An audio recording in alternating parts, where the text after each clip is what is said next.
Alright fellas, now we just saw the return of the last stylebender Israel Adesanya, and let's just say it didn't completely go to plan. Adesanya and Dricus Du Plessis headlined UFC 305 in Perth, WA. Now, this was a matchup that was long coming and one that did generate some buzz within the fans. For the stacked Aussie card, we were destined to see firework, and I gotta say, it certainly was an entertaining card. So let's talk about the lead up, what actually happened, and what lays in the future for both of the headliners. So let's get right into it. For this matchup, it was really destined to always happen. The both of them have had their verbal tussles over the last couple years, and this fight seemed like it was happening in the past, all for something to happen and it not actually occur. Yet the stars aligned, with Dricus winning the title from Strickland and Adesanya not extending his layoff. So this matchup was finally made. This fight made sense. The verbals back and forth and the star power of Adesanya combined with the Dricus title made this fight an easy choice for the matchmakers. I think a lot of people expected in the fight week press conference for more of the same of who is the true African, so to speak. Yet it took a bit of an unexpected turn. Other than the usual back and forth verbal which occurs with these sorts of fights, an unusual scene occurred after Dricus questioned Adesanya's upbringing, which resulted in him bursting out in tears. Usually this would be seen as not the best sign leading into a fight, yet Adesanya as fight week went on seemed to steady his frame and looked as focused and in shape as ever. Yet just before talking about the main event, I just want to take a quick second to talk about the undercard. On the undercard we saw the return of fan favourite Tuivasa.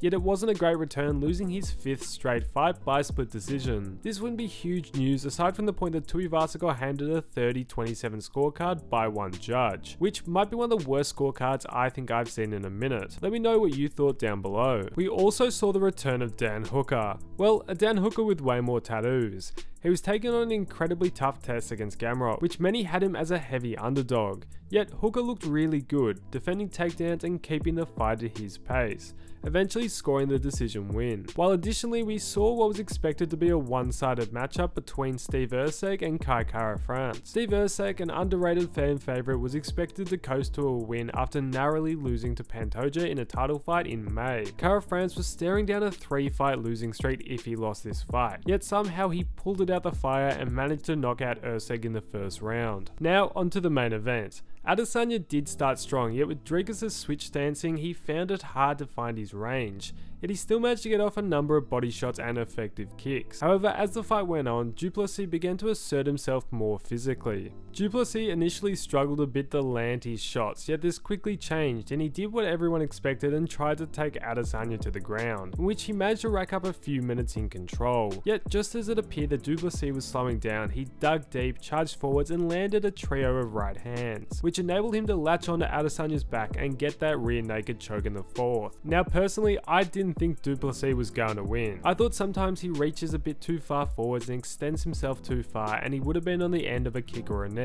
Yet I was proved wrong with an impressive finish from the South African. The natural discussion now points to what's next for the pair. Well, for Dricus it's a bit more straightforward. It's going to be Strickland. It was already said prior to the fight by Dana White that Strickland would get his chance next. Odds on, it's going to be him. I highly doubt it's going to be the winner of Chimaev versus Whitaker. While also Alex Pereira said he's coming back down to 185, yet he's got his next fight to worry about. Yeah, I guess if Dana isn't going to give him the opportunity to move up to heavyweight to become double champ, he could move down. For Adesanya, it's a bit more complex. I think we've seen this story too many times. A once great fighter seems to be slowing down a bit and is easing out of their absolute prime. I think in the UFC we see this a lot, with a lot of all-time greats slumping into irrelevance and prelims through their perseverance to continue fighting. This will be a turning point for Adesanya. Although retirement doesn't seem to be next, it should be on the cards. If Whitaker wins, I don't think we need to see that again, and I don't think he would do too well against Chimaev either.